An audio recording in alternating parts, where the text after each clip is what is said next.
নতুন একটা ব্লগ নিয়ে চলে এলাম। কষে দেখি 3.1। যদি আমার চ্যানেল ভালো লেগে থাকে অবশ্যই সাবস্ক্রাইব করো, শেয়ার করো এবং লাইক করো। এবার আমি এতদিন কী করছি, সব অঙ্কগুলো কষে দেখিয়েছি। এবার আমার লাস্ট কী আছে, লাস্ট পড়ে আছে উপপাদ্য এবং সম্পাদ্য।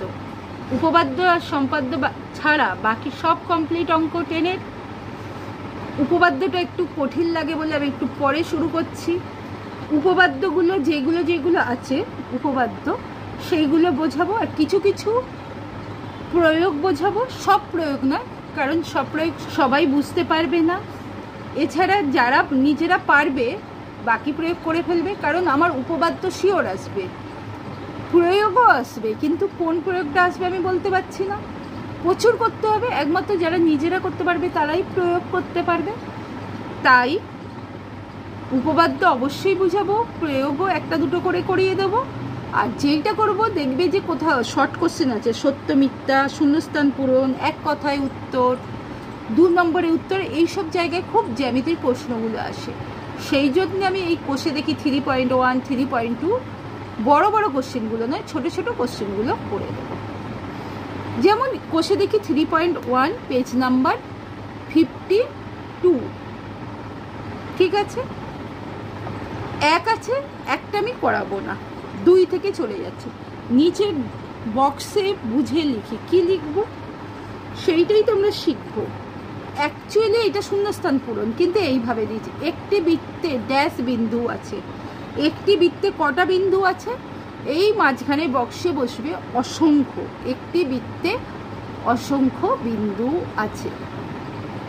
2, বৃত্তের বৃহত্তম জ্যা, শূন্যস্থান বা বক্স, বৃত্তের বৃহত্তম জ্যা হলো ব্যাস, মনে রাখবে, ব্যাসই হলো বৃত্তের বৃহত্তম জ্যা। এগুলো মনে রাখার। জ্যা বৃত্তাকার ক্ষেত্রকে 2টি ড্যাশ বিভক্ত করে। 2টি কিসে বিভক্ত করে? বৃত্তাংশে বিভক্ত করে, মনে রাখবে, 2টি বৃত্তাংশে বিভক্ত করে। বৃত্তের সকল ব্যাস ড্যাশ বিন্দুগামী। বৃত্তের সকল ব্যাস কি? কেন্দ্রবিন্দুগামী। কি? কেন্দ্রবিন্দুগামী। 5, 2টি বৃত্তাংশ সমান হলে তাদের বৃত্তচাপ দুটির দৈর্ঘ্য ড্যাশ হবে। কি হবে? সমান হবে। তাহলে বক্সে কি বসবে? সমান। তারপরে আছে একটি বৃত্তাকার ক্ষেত্রের বৃত্তকলা হলো বৃত্তচাপ এবং 2টি ড্যাশের সীমাবদ্ধ অঞ্চল। 2টি ব্যাসার্ধের সীমাবদ্ধ অঞ্চল। তাহলে এখানে শূন্যস্থানে কি হবে? 2টি ব্যাসার্ধের সীমাবদ্ধ অঞ্চল। এরপর হচ্ছে 7, বৃত্তের বাইরে কোনো বিন্দু ও কেন্দ্রের সংযোজক সরলরেখাংশের দৈর্ঘ্য ব্যাসার্ধের দৈর্ঘ্যের অপেক্ষা ড্যাশ হয়। কি হয়? বড় হয়। অবশ্যই বাইরে কোনো বিন্দু আছে সেইটা থেকে আমি কেন্দ্র টানলাম, সেইটা অবশ্যই যেহেতু বৃত্তের বাইরে, ব্যাসার্ধ তো আর বৃত্তের বাইরে যেতে পারে না, তাহলে কি বেশি, অপেক্ষা বেশি। সত্য না মিথ্যা লিখি। 1, বৃত্ত একটি সমতলিক চিত্র। সত্য, কারণ বৃত্তের কোনো উচ্চতা নেই, তাই এটি সমতলিক চিত্র।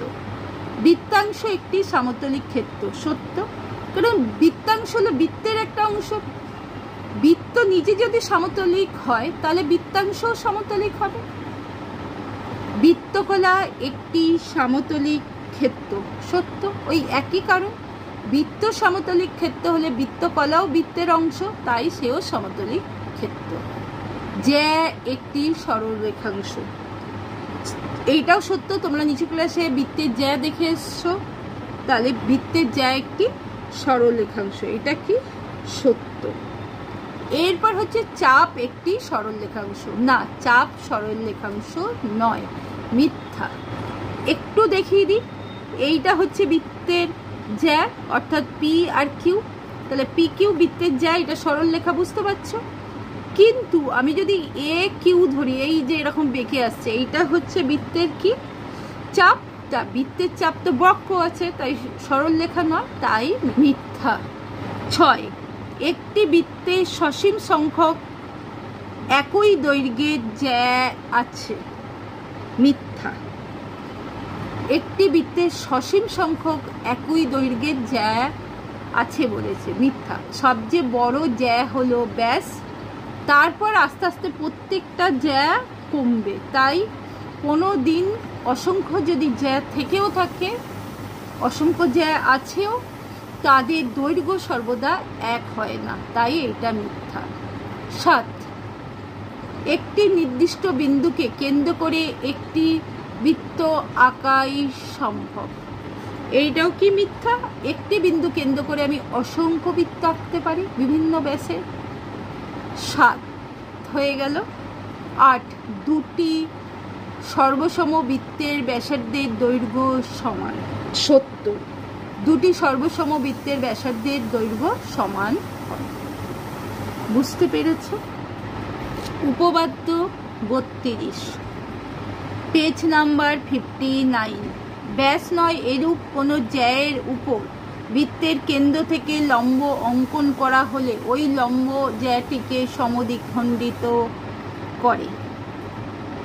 ঠিক আছে, সব সময় আমি যেইভাবে বইতে আছে সেইভাবেই করবে, আমি যেভাবে বোঝাচ্ছি সেইভাবে করবে, তবেই উপপাদ্যে যে 5 নম্বর থাকে ফুল 5 পাবে। ও বিন্দুকে কেন্দ্র করে একটা বৃত্ত এঁকে নিলাম, এই দিকে একটা ও এ ব্যাসার্ধ কাটলাম, এই দিকে ও বি ব্যাসার্ধ কাটলাম, এ আর বি যুক্ত করলাম। ঠিক আছে, ওডি লম্ব হলো। এইটা আগে এঁকে নিলাম, আমার করতে সুবিধা হবে। প্রদত্ত ও কেন্দ্রীয় বৃত্তে এ বি ব্যাস নয় এরকম একটা, এ বি ব্যাস নয় এরকম জ্যা কাটলাম, তাহলে আগে এঁকে নিয়েছি এ বিটা কি জ্যা। ওডি কি করেছে? এ বির উপর লম্ব, অর্থাৎ ও ডি বি আর ও ডি এ কত 90 ডিগ্রি হবে, লম্ব মানে সমকোণ। এ বি জ্যায়ের উপর লম্ব। আমায় কি প্রমাণ করতে হবে? ওডি কমা এ বি জ্যাকে সমদ্বিখণ্ডিত করেছে, অর্থাৎ এডি ইকুয়াল টু বিডি। অঙ্কন করব, ও এ যুক্ত করলাম ও বি, আমি আগেই এঁকে নিয়েছি কিন্তু লিখতে হবে ও এ যুক্ত ও বি। ঠিক আছে, এবার প্রমাণ করব। ওডি এ বি জ্যায়ের উপর লম্ব বলেই দিয়েছে, এটা লিখতে হবে প্রমাণের সময়, প্রমাণ বলে। এরপর ত্রিভুজ ও ডি এ এবং ত্রিভুজ ও ডি বি সমকোণী ত্রিভুজ, কারণ লম্ব আছে মানে এর ও ডি এ আর ও ডি বি কোণগুলো কি 90 ডিগ্রি, তাই দুটো ত্রিভুজই সমকোণী ত্রিভুজ। সমকোণী ও ডি এ ও সমকোণী ও ডি বি ত্রিভুজের ও ডি এ আর ও ডি বি সমান। কেন সমান? দুজনেই সমকোণ, অর্থাৎ কত 90 ডিগ্রি, আর লম্ব থাকা মানেই 90 ডিগ্রি। এরপর O A equal to O B. O A আর ও বি কি অতিভুজ, কিন্তু ত্রিভুজের ওরা কি অতিভুজ, কিন্তু বৃত্তের ওরা কি একই বৃত্তের ব্যাসার্ধ। একই বৃত্তের ব্যাসার্ধের মাপ নিশ্চয়ই আলাদা হয় না, জ্যায়ের মাপ আলাদা হয়। একটি বৃত্তে অসংখ্য ব্যাসার্ধ থাকে, ব্যাসার্ধের মাপ কিন্তু এক হয় অসংখ্য থাকলে। হলো ওডিটা সাধারণ বাহু কার? দুটো ত্রিভুজেরই, ও ডি এ আর ও ডি বি ত্রিভুজের। তাহলে আমার প্রমাণ কি হলো?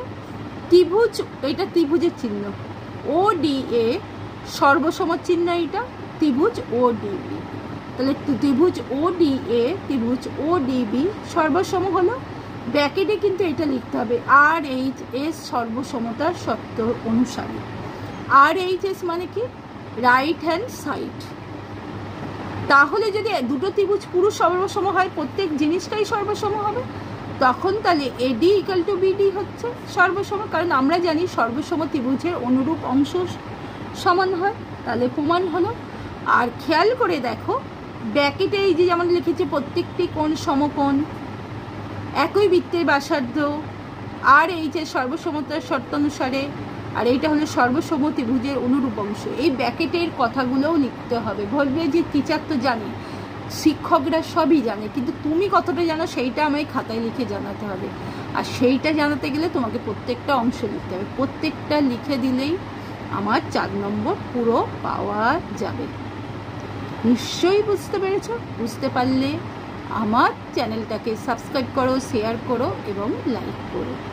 এর পরের একটা উপপাদ্যে চলে এলাম, ওই একই চ্যাপ্টারে 3 অধ্যায়, পেজ নম্বর 60, উপপাদ্য 33। প্রমাণ করি যে ব্যাস নয় এরূপ কোনো জ্যাকে যদি বৃত্তের কেন্দ্রবিন্দুগামী কোনো সরলরেখাংশ দ্বারা সমদ্বিখণ্ডিত করে তাহলে ওই সরলরেখা ওই জ্যায়ের উপর লম্ব হবে। তাহলে ধরি ও কেন্দ্রীয় একটা বৃত্ত করলাম, ও কেন্দ্রীয় একটা বৃত্ত করলাম এবং ও কিন্তু বৃত্তের ব্যাস নয় এরকম জ্যা একটা আঁকলাম, এ বি একটা জ্যা এঁকে দিলাম। তাহলে আগে ও কেন্দ্রীয় একটা বৃত্ত আঁকলাম কাটা কম্পাসের সাহায্যে। এ বি ব্যাস নয়, ব্যাস তো এরকম সোজা হবে, এ বি ব্যাস নয় একটা জ্যা কাটলাম। এরপর ডি এ বির মধ্যবিন্দু, এডি ইকুয়াল টু বিডি, এটা কি প্রদত্ত, প্রদত্ত বলেই এটা লিখবে। এরপর প্রমাণ কি করতে হবে, প্রমাণ করতে হবে বলে কোলন দিয়ে কি লিখবে, ওডি লম্ব এবি অর্থাৎ ওডি কমা এবি জ্যায়ের উপর লম্ব, এটা কি করতে হবে, প্রমাণ করতে হবে। অঙ্কন বলে কোলন দেবে, ও এ, এই যে ও এ যুক্ত করলাম আর ও বি যুক্ত করলাম। এরপর দুটো ত্রিভুজ হলো, ত্রিভুজ ও এ ডি এবং ত্রিভুজ ও বি ডি তে ও A equal to O B, কারণ কি সমান, ও A equal to O B মানে সমান, কারণ ব্র্যাকেটে এইটা লিখবে একই বৃত্তের ব্যাসার্ধ, ঠিক আছে।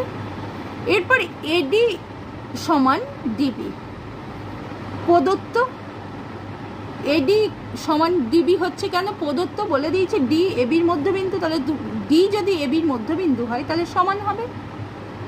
আর ওডি কি সাধারণ বাহু, ওডি সাধারণ বাহু তো আমরা দেখতেই পাচ্ছি, তিনটে বাহু সমান হলে ত্রিভুজ দুটি সর্বসম হয়। ত্রিভুজ ও এ ডি সর্বসম চিহ্ন, ত্রিভুজ চিহ্ন ও ডিবি সর্বসম হলে সর্বসমতার সূত্র কি, বাহু বাহু বাহু অথবা এস এস এস শব্দানুসারে, এইটাও ব্র্যাকেটে লিখতে হবে। তাহলে কোণ, এটা কি এরকম চিহ্নটা কোণ, কোণ O D A equal to O D B, সর্বসম ত্রিভুজের সব জিনিস সমান হয়, মানে বাহুগুলো যেমন সমান হয় কোণগুলো সমান হয়, তাহলে আমার এই ও ডি এ অর্থাৎ এই কোণ আর এই কোণ কি হবে, সমান হবে, কারণ ত্রিভুজটাই পুরো সর্বসম। সর্বসম ত্রিভুজের অনুরূপ অংশ লিখলাম। এবার ব্যাখ্যা, যেহেতু ওডি এবি জ্যায়ের উপর দণ্ডায়মান করে সমান কোণ উৎপন্ন করেছে, সুতরাং ও কোণ ও ডি এ সমান কোণ ও ডিবি এক সমকোণ, সুতরাং ওডি লম্ব এবি, এই চিহ্নটাকে লম্ব চিহ্ন বলে, ওডি লম্ব এবি প্রমাণিত। তোমরা আমি যেইভাবে বলছি সেই রকম বুঝে বুঝে মুখস্থ করে নেবে, মানে বুঝেই পেরে যাবে যারা, তারা তো এমনিই করে ফেলতে পারবে, যারা এমনি করতে পারবে না তারা এরকম বুঝে মুখস্থ করবে, না বুঝে অন্ধের মতো মুখস্থ করো না, তাতে পরীক্ষা হলে যে ভুল হবার সম্ভাবনা থাকে। বুঝতে পেরেছ? আমি বলেছিলাম একটা দুটো প্রয়োগ করিয়ে দেব, তাই প্রয়োগ 5 পেজ নম্বর 61টা করিয়ে দিচ্ছি, ঠিক প্রয়োগ নয় অঙ্কের মতো, তাও আমি করিয়ে দিচ্ছি।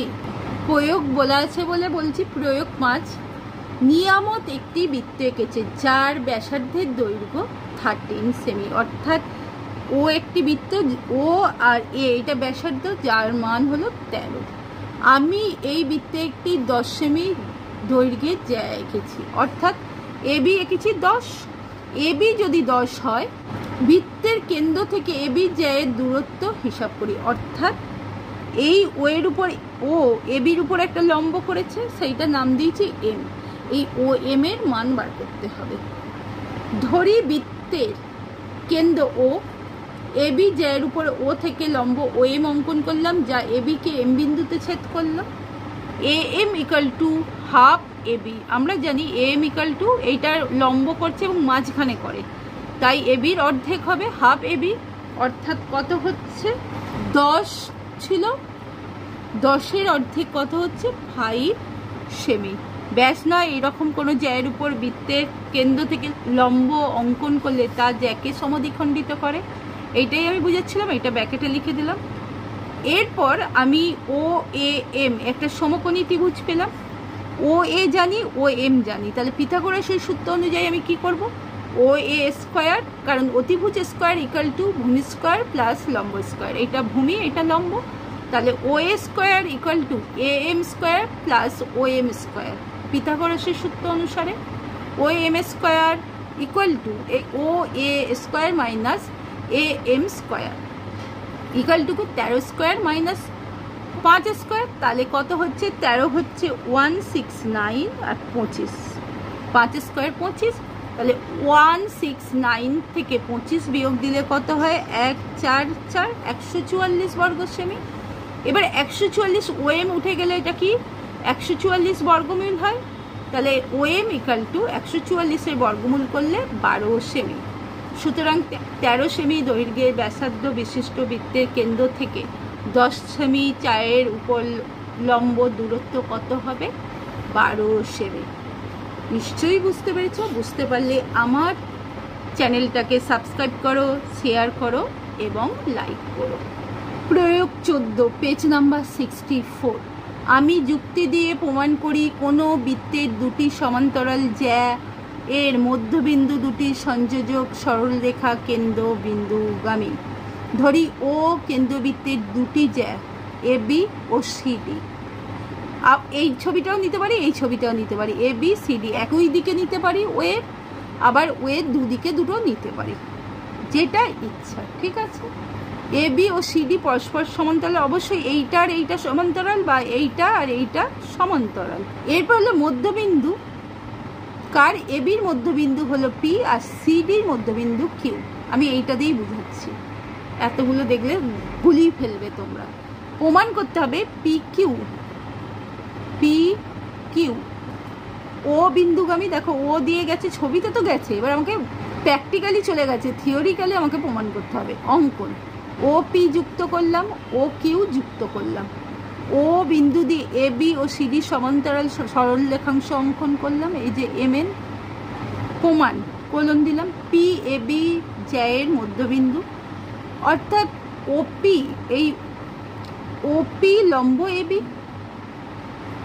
আবার এ বি সমান্তরাল এম এন, অর্থাৎ ওপি লম্ব এম এন। মানে এই এ বি লম্ব ওপি হলে আবার ওপি লম্ব এম এন হবেন, কারণ এর সমান্তরাল করেছি। অনুরূপে ও কিউ লম্ব সিডি, কারণ কিউ সিডির মধ্যবিন্দু, তাহলে ও কিউ লম্ব এম এন, আবার এম এন, কারণ কি এম এন সমান্তরাল সিডি, এই চিহ্নটাকে কি বলে? সমান্তরাল চিহ্ন। তাহলে ওপি ও কিউ উভয়ই ও বিন্দুতে এম এন উপরের লম্ব। যেহেতু একটি সরলরেখার উপর অবস্থিত একটি বিন্দুতে একটি মাত্র লম্ব অঙ্কন করা যায়, সুতরাং পি ও কিউ সমরেখ, কারণ একের বেশি লম্ব অঙ্কন করা যায় না। সুতরাং পি কিউ বৃত্তের কেন্দ্র ও বিন্দুগামী। প্রমাণিত। কোষে দেখি 3.2। ও কেন্দ্রীয় বৃত্তের একটি ব্যাসার্ধ 5 সেমি, এ বি একটি জ্যা 8 সেমি, ও বিন্দু থেকে এ বি জ্যায়ের দূরত্ব কত? এইরকম একটা প্রমাণ করিয়ে দিয়েছি। আবার ও কেন্দ্রীয় বৃত্তের ব্যাসার্ধ 26 সেমি, ও বিন্দু থেকে পিকিউ এর জ্যায়ের দূরত্ব 5 সেমি, পিকিউ জ্যায়ের দৈর্ঘ্য হিসাব করে লিখি। কোনো কঠিন নয়, এই জ্যা মানে এর আগের অঙ্কটাই ব্যাস আছে, ব্যাসের অর্ধেক ব্যাসার্ধ 13, তারপর থেকে সেম যে একটা প্রয়োগ করিয়ে দিচ্ছি। তাই এইগুলো তোমরা নিজেরাই পারবে, আর যারা বুঝতে পারবে না তারা অবভিয়াসলি এইগুলো নিয়ে এত মাথা ঘামানোর দরকার নেই। তোমরা উপপাদ্যটা মাস্ট করবে, আর তার সঙ্গে আমি যে শর্ট কোশ্চেনগুলো করাবো সেইগুলো করবে, করলেই তোমরা নম্বর পেয়ে যাবে। আর প্রয়োগে মাত্র 3 নম্বর আছে, খুব ভালো যারা পারে তারাই পারবে। তোমরা চেষ্টা করতে পারো, তোমরা যদি এইগুলো নিজে নিজে চেষ্টা করো, নিজে যদি পেরে যাও, অবভিয়াসলি পরীক্ষার হলে প্রয়োগটা নিজে পেরে যাবে। আর যদি নিজে না পারো, আমি ধরো করিয়ে দিলাম, সেইটা দেখলে এইখান থেকেই আসবে এরকম কোনো গ্যারেন্টি নেই, তাই ন্যাচারালি হবে না। তাই এইটার উপর বেশি জোর না দিয়ে আমি শর্ট কোশ্চেন, শূন্যস্থান পূরণ, 2 নম্বরের কোশ্চেনগুলো যোগ দিচ্ছি, আর উপপাদ্যগুলো করবে। কোষে দেখি 3.2 এর পেজ নাম্বার 66-এ যাও। 16 আছে অতি সংক্ষিপ্ত উত্তরধর্মী প্রশ্ন, VSA এ বহু বিকল্পীয় প্রশ্ন, MCQ। প্রথমেই কি আছে? 1 নম্বর, ও কেন্দ্রীয় বৃত্তের এ বি সি ডি দুটি জ্যায়ের দৈর্ঘ্য সমান। এ ও বি 60 হলে সি ও ডি এর মান কত? অপশন কি আছে? এ 40, বি 30, সি 60, ডি 90। তাহলে তোমরা দেখো এ বি একটা যা, সি ডি যা, সমান। এ ও যুক্ত করলাম, বি ও যুক্ত করলাম, সি ও যুক্ত করলাম, ডি ও যুক্ত করলাম। বলেছি এ ও বি 60 ডিগ্রি কোণে আছে, তাহলে সি ও ডি কত হবে? 60 হবে। কারণ কি? বিপরীত কোণ সব সময় সমান হয়। এ ও বি এর বিপরীত কোণ সি ও ডি, আর একই যা আছে, তাহলে এটা 60 হবে। 60 কতটা আছে? সি এরটা, তাহলে উত্তর কি হলো? সি। 2-এরটা দেখো, একই বৃত্তের ব্যাসার্ধের দৈর্ঘ্য 13 সেমি, বৃত্তের জ্যায়ের দৈর্ঘ্য 10 সেমি, বৃত্তের কেন্দ্র থেকে জ্যায়ের দূরত্ব কত? দেখো এই বৃত্তের ব্যাসার্ধের দৈর্ঘ্য 13 সেমি, এই কেন্দ্র, এই হলো একটা কি জ্যা, আর এইটা হলো 13 জ্যায়ের দৈর্ঘ্য, অর্থাৎ এই এ বি আর এইটা ও, এইটা বলে দিয়েছে 10 সেমি আর এইটা 13 সেমি। তাহলে আমার এইটা কি? এম ও এম বার করি। এটা একটা প্রয়োগ শিখিয়ে দিয়েছিলাম, পিথাগোরাসের সূত্র অনুযায়ী কি হবে? A O square equal to A B square plus O M square. A M এর মান কি? Half equal to A B equal to কি হচ্ছে? 10/2, হাফ ইন্টু এ বি, তাহলে 10/2 5, তাহলে 5 হবে। और A B square equal to A O square minus O M square equal to কত হচ্ছে? এও হচ্ছে 13 square minus 5 square equal to 13 করছে 169 মাইনাস 5 ইকুয়াল টু 144। और এ বি ইকুয়াল টু কত হচ্ছে? √144 और এ বি ইকুয়াল টু কত? 12। তাহলে এ বির মান কত হচ্ছে? 12। আমার প্রশ্নে কি বলেছে? এ বির মানই জানতে চাইছে, তাহলে অ্যান্সার কি হচ্ছে? A B equal to B equal to 12 সেমি। বুঝতে পেরেছ? এর পরের অঙ্কে চলে যায়। 3, ও কেন্দ্রীয় বৃত্তের এ বি সি ডি দুটি সমান জ্যা, ও বিন্দু থেকে এ বি জ্যায়ের দূরত্ব 4 সেমি, সিডি জ্যায়ের দূরত্ব কত? এ বি সি ডি দুটি জ্যায়ের যদি সমান হয় দৈর্ঘ্য, তাহলে কি হবে? ও বিন্দু থেকে এ বি জ্যায়ের দূরত্ব যা হবে, সিডি জ্যায়ের দূরত্ব তাই হবে। অর্থাৎ কত বলেছিল? 4 সেমি। তাহলে এইটা কোনটা উত্তর হচ্ছে? এইটা 4 সেমি, বি এর উত্তর। কিছু কিছু মুখে মুখে হয়, কিছু ছবি আঁকলেই হয়ে যায়, কিছু একটু আধটু কষতে হয়। ঠিক আছে। এরপর 4-এরটা, এ বি ও সিডি দুটি সমান্তরাল জ্যায়ের প্রত্যেকটি দৈর্ঘ্য 16 সেমি, বৃত্তের ব্যাসার্ধ 10 সেমি হলে জ্যা দুটির মধ্যে দূরত্ব কত? ঠিক আছে, দুটোই জ্যায়ের দৈর্ঘ্য, আমার ছবি অলরেডি আঁকা আছে। দুটো জ্যায়েরই দৈর্ঘ্য কি? 16, এইটাও 16, এইটাও 16। তাহলে দূরত্ব কত? এখানে একটা পুরো লম্বাটা নিলাম, এইটা এম, এইটা এন। এবার আমরা কি জানি? O M equal to O N, clear? তাই তো, O M equal to O N. আর এইটা 16 মানে কি হচ্ছে? এইটুকুটা, অর্থাৎ A M equal to 16/2 equal to 8, আবার সি এন ইকাল টু 8। তাহলে আমি পিথাগোরাসের সূত্র থেকে কি পাবো? এইটা পাচ্ছি 8, আর বৃত্তের ব্যাসার্ধ বলে দিয়েছে 10, তাহলে লম্ব করতে হবে আগে কোনটা? O M. তাহলে বার করি, পিথাগোরাসের সূত্র অনুযায়ী ও এম ইকাল টু কি? OC square minus C M square. OC বলে দিয়েছে 10 স্কোয়ার, আর সিএম হচ্ছে 8 স্কোয়ার। আমরা বার করছি 100 মাইনাস 64। ও এম সমান জিজ্ঞেস করেছি, তাহলে এটা বর্গমূল হচ্ছে ইকুয়াল টু কত? 36 ইকুয়াল টু 6। এবার দেখো, এই যে ও এন বা ও এম, এটা আমরা 6 পেয়েছি, আর এইটাও 6। তাহলে আমার পুরো দূরত্বটা কি হবে? M N equal to 6 plus 6 equal to কত হবে? 12। এইটাই উত্তর। তাহলে কতটা আছে? 12টা, এর উত্তর। তাহলে অ্যান্সার হবে এ। 5-এরটা দেখো, দুটি সমকেন্দ্রীয় বৃত্তের কেন্দ্র ও একটি সরলরেখা একটি বৃত্তকে ওবি বিন্দুতে অপর সিডি বিন্দুতে ছেদ করেছে। এসি 5 হলে বিডির দৈর্ঘ্য কত হবে? এসি যদি 5 হয় বিডির দৈর্ঘ্য 5 হবে, কারণ ও সমকেন্দ্রিক বৃত্ত এবি বিন্দুতে ছেদ করেছে, মানে এসি আর বিসি দুটোই হলো ব্যাসার্ধ, তাই এরা সমান হবে। বুঝতে পেরেছো নিশ্চয়ই? বুঝতে পারলে আমার চ্যানেলটাকে সাবস্ক্রাইব করো, শেয়ার করো এবং লাইক করো। বিয়েরটা দেখো, সত্য অথবা মিথ্যা লিখি। 1, 3টি সমরেখ বিন্দু দিয়ে যায় এই রকম একটি বৃত্ত অঙ্কন করা যায়। সমরেখ মানে সরল রেখাই বলতে পারো। দিয়ে যায়, সমরেখ মানে একটা রেখার মধ্যেই 3টে বিন্দু থাকবে, তাহলে একটা রেখার মধ্যে 3টে বিন্দু থাকলে সেইটা দিয়ে একটা বৃত্ত অঙ্কন করা যায় না, তাহলে এইটা হচ্ছে মিথ্যা, মুখে মুখে হয়ে গেল। এরপর দিয়ে আছে A B C D A, আর A B C E A বৃত্ত দুটি একই বৃত্ত, অবশ্যই সত্য। আমি যদি একটা বৃত্ত আঁকি, এই যে এখানে বৃত্তটা এঁকেছি, এখানে নাম দিচ্ছি, কি নাম দিচ্ছি? ধরো A B C D A, A A B C D, A B C D A, অথবা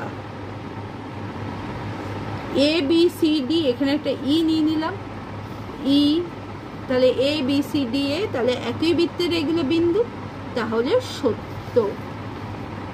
এর পরেরটা দেখো 3 নম্বর, ও কেন্দ্রীয় বৃত্তের এ বি ও এসি যা দুটি ও এর বিপরীত পার্শ্বে অবস্থিত, এ বি এসি ও এর বিপরীত পার্শ্বে অবস্থিত, কোণ ও এ বি ইকুয়াল টু কোণ এ বি সি সি সমান হয়। যেহেতু বিপরীত পার্শ্বে অবস্থিত তাই এরা সমান হবে না, একই পার্শ্বে থাকলে সমান হতো। আর যদি দৈর্ঘ্য সমান হতো বিপরীত পার্শ্বে হলেও হতে পারতো, কিন্তু এখানে তো তা বলেনি, তাই এটা মিথ্যা। শেষ শূন্যস্থান পূরণ করি। 1, ও কেন্দ্রীয় বৃত্তে পি কিউ ও আর এস যা দুটি দৈর্ঘ্য অনুপাত 1:1 হলে P Q R is to R O S equal to কত হবে? 1:1। বাহু সমান যে অনুপাতে হয় কোনো সেই অনুপাতে হবে, ঠিক আছে? বৃত্তের কোনো জ্যায় লম্ব সমদ্বিখণ্ডক ওই বৃত্তের কি হবে? ড্যাশ, ওই বৃত্তের কেন্দ্রগামী। এটা মুখস্থ করে রাখবে। ক্লিয়ার? এরপর 17 অঙ্ক চলে যাচ্ছে। সংক্ষিপ্ত উত্তরধর্মী প্রশ্ন এসে 1, 10 সেমি দৈর্ঘ্যের ব্যাসার্ধের দুটি সমান বৃত্ত পরস্পরকে ছেদ করে এবং তাদের সাধারণ জ্যায়ের দৈর্ঘ্য 12, বৃত্ত দুটির কেন্দ্রদ্বয়ের মধ্যে দূরত্ব নির্ণয় করি। অঙ্কটা রইল ও বিন্দু দিয়ে একটা বৃত্ত, বি দিয়ে। এবার কি হচ্ছে? সি ও 12, জ্যায়ের দৈর্ঘ্য বলে দিয়েছে 12, তাহলে এটা কি হচ্ছে? সিও বা ওসি 12/2 6 সেমি, তাহলে এও কত হবে? √10 কি বলে দিয়েছিল? ব্যাসার্ধের দৈর্ঘ্য, তাহলে C A square minus C O square, অর্থাৎ 10 স্কোয়ার মাইনাস 6 স্কোয়ার 100 মাইনাস 36 ইকুয়াল টু 64 ইকুয়াল টু 64কে বর্গমূল করলে 8 সেমি। তাহলে এবির দূরত্ব কত? শুধু তো এও পেয়েছি 8, তাহলে এবি হলো 2 × 8 অর্থাৎ 16 সেমি। তাহলে বৃত্ত দুটির কেন্দ্রদ্বয়ের দূরত্ব কত হবে? 16 সেমি। 2, 5 সেমি দৈর্ঘ্যের ব্যাসার্ধের একটি বৃত্তে এ বি ও এসি সমান দৈর্ঘ্যের যা বৃত্তের কেন্দ্র এ বি সি ত্রিভুজের বাইরে অবস্থিত। A B equal to A C equal to 6 সেমি হলে বিসি জ্যায়ের দৈর্ঘ্য নির্ণয় করি। করে দেখাচ্ছি। আগে ছবিটা দেখো, এ বি এসি বিসি যুক্ত করলাম, এই ও, এইটা A B equal to B আর B C A C equal to B, আর এইটা হচ্ছে এ আর এইটা হচ্ছে বি এক্স, আর এইটা 10। তাহলে আমরা কি জানবো? A square plus N square equal to 6 square, আর একটা হলো B square plus N square equal to 5 square. 10-এর অর্ধেক কত হচ্ছে? 5। তাহলে A square minus B square equal to 11, তাহলে A minus B equal to 11/5, A plus B equal to 5 equal to ওয়ে, তাই এটা করছে। সুতরাং A equal to half 11/5 plus 5 equal to 18/5, তাহলে x equal to √36 minus 11/5 plus 5 যোগ করলে কত হয় 18/5, 18কে স্কোয়ার করলে 324 আর 5কে করলে 25। এবার এই দুটো ভগ্নাংশে বিয়োগ করব, আর ভেঙে দেখাচ্ছি না।